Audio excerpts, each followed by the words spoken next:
Sugatan ang dalawang katao sa salpukan ng dalawang truck sa Nasugbu, Batangas. Nakatutok si Denise Amante. Uy, may aksidente na naman.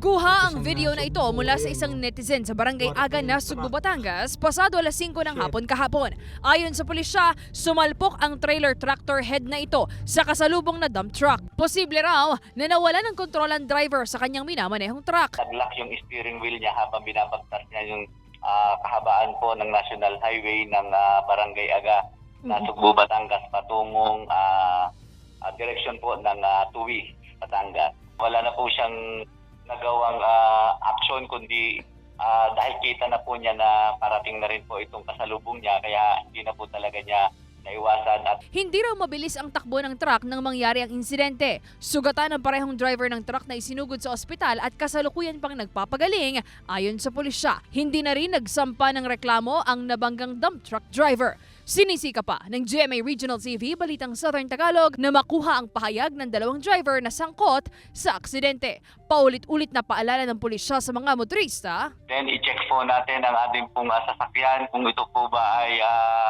maayos ang kanyang mga gulong, makina. Halos i-check po natin yan. Lalo sigit po ngayon yung kondisyon po ng daan.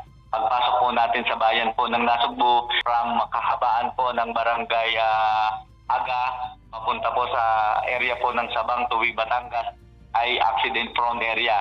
Kaya maghinay-hinay po tayo pagka tayo po ay dumadaan sa nasabi pong kahabaan. Denise Amante, Balitang Southern Tagalog.